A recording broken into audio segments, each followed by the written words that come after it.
మీకు తెలుసా? Cervical cancer వల్ల ప్రపంచంలో చనిపోయే మహిళలో 15% ఇండియాలోనే ఉన్నారని. సో, ఈ సర్వైకల్ క్యాన్సర్‌ని ముందుగానే గుర్తించొచ్చా? అలా ఎలా? అనేది ఈ వీడియోలో తెలుసుకుందాం. సర్వైకల్ క్యాన్సర్ రాకుండా ప్రివెన్షన్‌ని హెచ్‌పివి వ్యాక్సిన్‌తో చేయొచ్చు. సో, అది ఇంకో వీడియోలో చూద్దాం. ఇప్పుడు ఒకవేళ మనలో సర్వైకల్ క్యాన్సర్ అనేది డెవలప్ అవుతుందా లేదా? ఎలా తెలుసుకోవాలనే దానికి ఒక చిన్న టెస్ట్ ఉంది. అదే పాప్ స్మియర్ టెస్ట్. సో, ఈ టెస్ట్ అనేది ఎప్పుడు చేయించుకోవాలి? ఎలా చేయించుకోవాలి?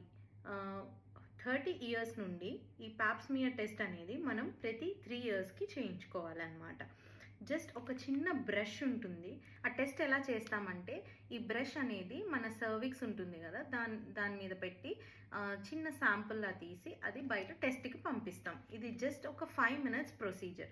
ఈ 5 మినిట్స్ ప్రొసీజర్‌కి భయపడి మీరు తర్వాత జీవితాంతం బాధపడే కన్నా ప్రతి 3 ఇయర్స్‌కి ఈ టెస్ట్ చేయించుకోవడం అనేది చాలా ఉత్తమం. జస్ట్ పాప్ స్మియర్ కాకుండా పాప్ స్మియర్‌తో పాటు హెచ్‌పివి డిఎన్ఏ టెస్ట్ అని కూడా ఉంటుంది. ఈ 2 కలిపి చేయించుకుంటే టెస్ట్ అనేది ప్రతి 5 ఇయర్స్‌కి చేయించుకోవచ్చు. అండ్ ఎప్పటిదాకా చేయించుకోవాలి అంటే మీకు 65 ఇయర్స్ వచ్చేదాకా చేయించుకోవాలి. కానీ ఆ 65 ఇయర్స్ ముందు కూడా టెస్ట్ అనేవి మీకు నెగెటివ్ ఉండాలన్నమాట. At least 2 test. అప్పుడు 65 ఇయర్స్ తర్వాత ఈ పాప్ టెస్ట్ అనేది ఆపొచ్చు అనమాట. So, prevention is better than cure అంటారు కాబట్టి ఈ పాప్ స్మియర్ టెస్ట్ మీ దగ్గరలో ఉన్న హాస్పిటల్‌కి వెళ్ళి గైనకాలజిస్ట్ చేత తప్పనిసరిగా చేయించుకోండి.